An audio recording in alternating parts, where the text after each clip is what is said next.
Good evening sir.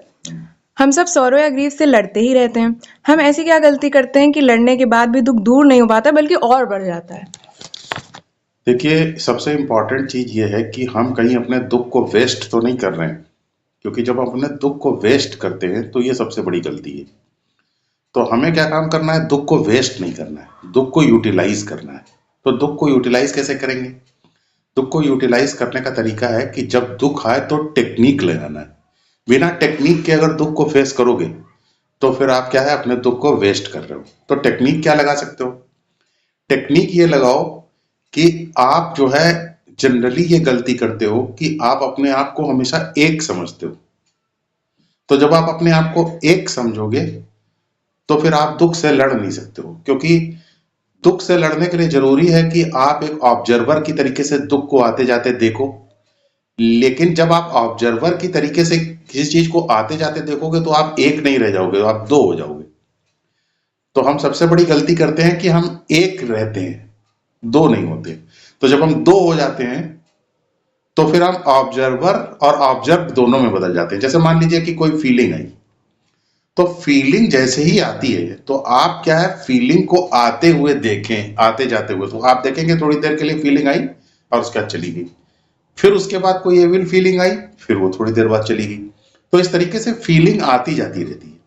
तो जब आप ये कैसे कर पाएंगे? ये आप तब कर पाएंगे जब आप अपने रियल सेल्फ ऑब्जर्वर सेल्फ में बदल जाएं, रियल सेल्फ को ऑब्जर्वर सेल्फ में बदल दें और आने जाने वाली फीलिंग्स को ऑब्जर्व बना लें।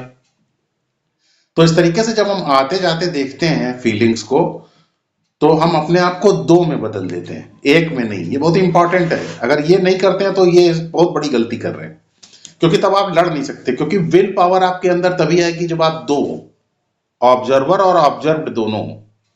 तो अब मैं ऑब्जर्वर सेल्फ की तरीके से अपनी फीलिंग को ऑब्जर्व कर रहा हूं, तो आप पाएंगे कि यही फीलिंग एक्चुअली आपका ईगो है, ईगो के ही रूप में आती है ये। और ये ईगो आप गौर करेंगे तो आप पाएंगे कि छोटे छोटे ईगो के पार्ट्स हैं। तो आपके कुछ ईगो के पार्ट्स अच्छे होते हैं, कुछ ईगो के पार्ट्स खराब होते हैं, एविल होते हैं। तो जब आप अपने एविल के पार्ट से आइडेंटिफाई नहीं करते हैं, उनसे अपने आप को जोड़ के नहीं देखते हैं, उनके जाने का इंतजार करते हैं, तो क्या होता है, थोड़ी देर में वो एविल पार्ट चला जाता है, एविल फीलिंग, और उसके बाद आप अच्छा महसूस करते हैं। तो जब आप अपने आप को एक नहीं मानते हैं, अपने आप को दो मानते हैं, तो आपको एक और बात का पता चलता है, ये बहुत इंटरेस्टिंग है, कि आपका जो ऑब्जर्व्ड पार्ट है, यानी जो आपका ईगो है, वो एक नहीं बल्कि कई से चीजों से मिलकर के बना है। यानी आप एक भीड़ है। अगर आपका नाम सोनल है तो आपके अंदर सोनल भी है, आपके अंदर अमित भी है, आपके अंदर रावण भी है, आपके अंदर कुंभकर्ण भी है।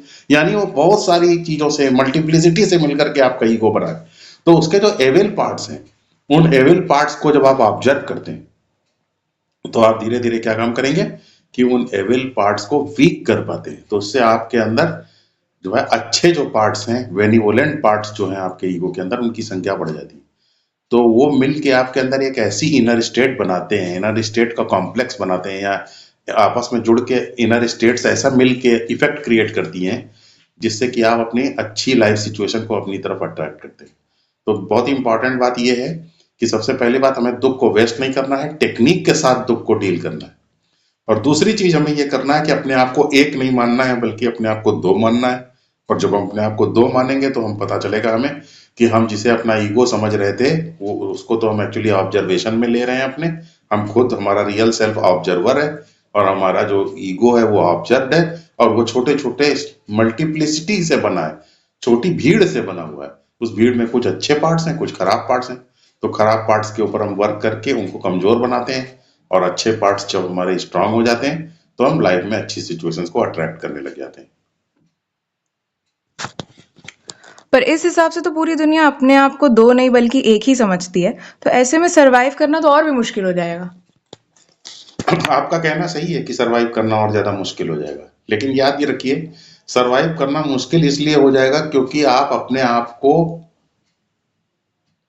एक नहीं, दो नहीं बल्कि एक मान के बैठे हुए।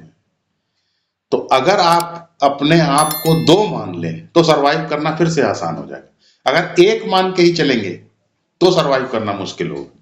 ये बात सही है, आपका कहना बहुत इंपॉर्टेंट पॉइंट है ये, कि पूरी दुनिया तो अपने आप को एक ही मान करके बैठी हुई है, और आप भी अपने आप को एक मान के बैठे हुए हैं। तो आप समझते हैं एक मान के रहने का मतलब क्या है?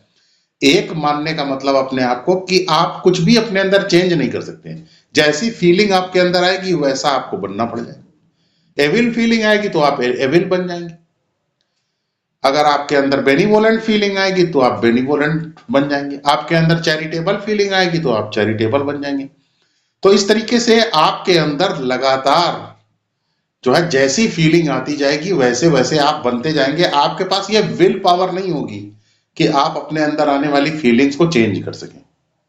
तो फीलिंग्स के ऊपर हम वर्क तभी कर सकते हैं जब हम फीलिंग से अपने आप को सेपरेट करें। तो दुनिया तो मैकेनिकल है क्योंकि वो अपने आप को एक मान के चल रही है, लेकिन हम अपने आप को एक नहीं मान रहे हैं, हम अपने आप को दो मान रहे हैं। तो दुनिया जो फीलिंग हमारे अंदर इंड्यूस करेगी उस फीलिंग को हमारे पास चॉइस है कि हम उसको ऑब्जर्व करें, उसको विटनेस करें और उसकी पावर को कमजोर कर दें, यानी उसके साथ जोड़ के अपने आप को ना देखें। और अगर हम अपने आप को उससे जोड़ करके देखते हैं, भूल जाते हैं, तो फिर हम क्या बन जाते हैं? हम बन जाते हैं मैकेनिकल। मैकेनिकल का मतलब जिसके पास विल ना हो। तो जैसी फीलिंग होगी वैसे ही हम बन जाएंगे। तो इसको एक दूसरे तरीके से आप चाहें तो इसको यूज भी कर सकते हैं, और ये बहुत इंपॉर्टेंट स्पिरिचुअल टेक्निक है, शास्त्रों में इसका जिक्र भी है। जनरली जब हमें किसी के ऊपर गुस्सा आता है तो हमारे दिमाग में एक विचार चलता है कि ये बहुत खराब है, अपने दिमाग में ये चलाते रहते हैं, इन्होंने मेरे साथ ऐसा किया, इन्होंने मेरे साथ वैसा किया। तो इस तरीके से हमारे दिमाग में उस व्यक्ति के खिलाफ विचार चलते रहते हैं। लेकिन जब हम अपने आप को दो में बदलना सीख जाएंगे तो हम एक बात ये ध्यान में हमारे आएगी कि हम तो अपने आप को दो में बदल करके अपने अंदर की जो एविल फीलिंग है उसको ऑब्जर्व करके उसके पावर को कम कर पाते हैं।